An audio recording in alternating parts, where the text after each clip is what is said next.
नमस्कार, प्रणाम। हमारा नाम है विवेक प्रकाश। अब बहुत बहुत स्वागत बारो वालों इनके हमारे खास कार्यक्रम चुनावी बतकही विवेक के साथ।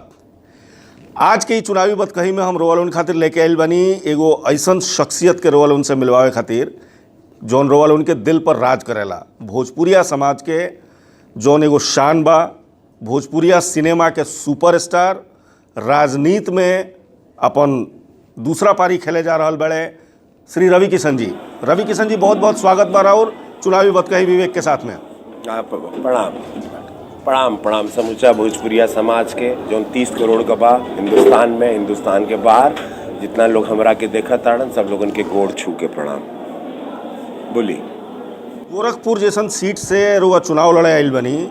गोरखपुर जौन की एकरा पहला चुनाव में हार मिलल बा, वो सीट पर जो उनकी योगी आदित्यनाथ के विरासत रहल बा, लगातार योगी आदित्यनाथ वजह से सांसद रहल बड़े, लेकिन पिछला चुनाव में हार मिल गई। एकरा बावजूद रुआ आयल बनी गोरखपुर से चुनाव लड़े खातिर, कितना बड़ जिम्मेदारी महसूस होता?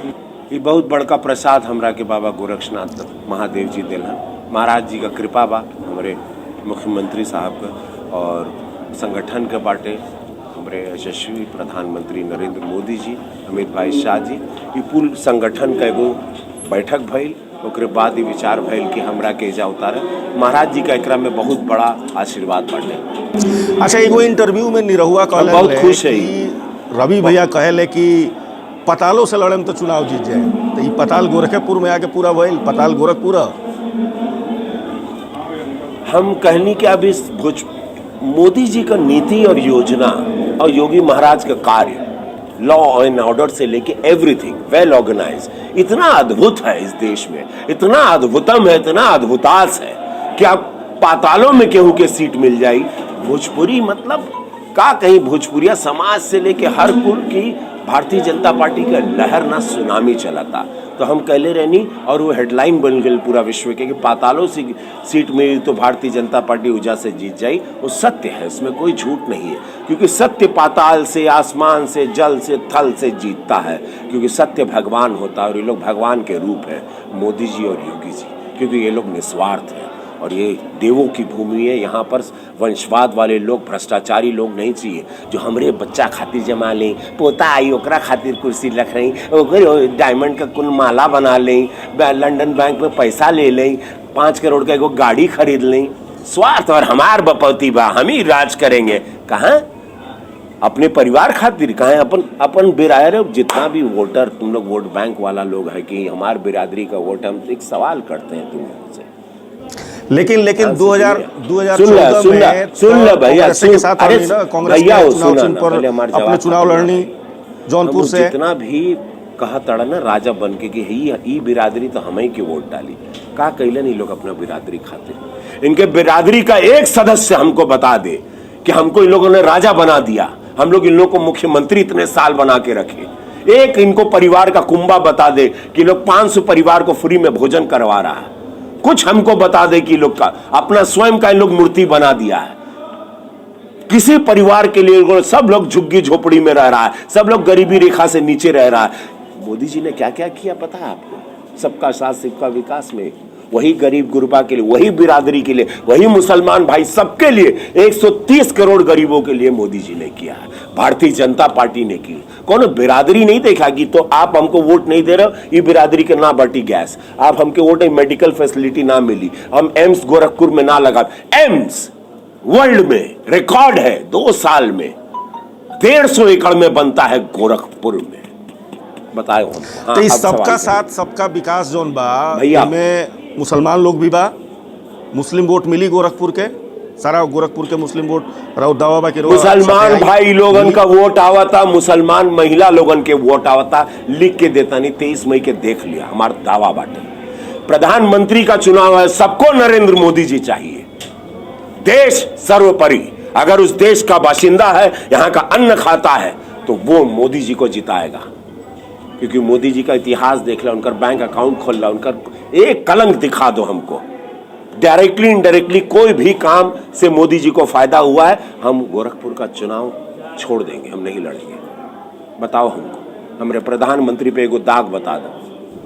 ना तो रवि किशन खाली योगी या मोदी के नाम पर वोट हम लोग नहीं है कि चौकीदार हैं यार। रवि किशन के अपन भोकाल टाइप अरे बा। हम औकात हमार कोनो भौका हमार का औकात हो, हम का कैले हैं यार। मोदी जी छोड़ देला अपन परिवार, योगी महाराज सन्यासी हो गया, हमार का औकात हो। हम लोग चौकीदार हैं, हम लोग तो कीड़ा मकोड़ा है। रवि किशन का कौन औकात है? हम बस अपन समाज के दू लोगन का सेवा कैले, जीवन मोक्ष मिल जाए। बस इतना चाहते कि मोक्ष भेटा जाए हमके, और का हो। हमको मेडिकल दवा खा खा के नहीं मरना है, हमको अपने नाथ को ऐसे निकलना है, मौ हर हर महादेव। तो वो से कि भाई भगवान की सेवा करो, कुंभा की कुटुंब की सेवा। भगवान दे दिए, दाल रोटी हमरे लगे बा, बम्बई में एम्पायर है, ओकरे बात का ये आगे ओकरे बात का वो तो खत्म ही नहीं होगी। नहीं तो आओ जनसेवा करो, दो चार लोगों के चेहरे पे खुशियां दे दिया, क्या मृत्यु होगी। अच्छा मृत्यु पाना है तो सेवा करो, माता पिता की सेवा करो, टक से निकल जाएगा। जय हो। चल बाय बाय बाय भैया हो, बहुत सारा ए भैया हो, भैया हो, बहुत सारा ए बाबा फिर बैठा, फिर बतियाई, मजा आई। हर हर महादेव। जिंदगी झंड बा, अपोजिशन जिंदगी झंड बा तो नहीं लोगन के, फिर भी घमंड। भारतीय जनता पार्टी जिंदाबाद।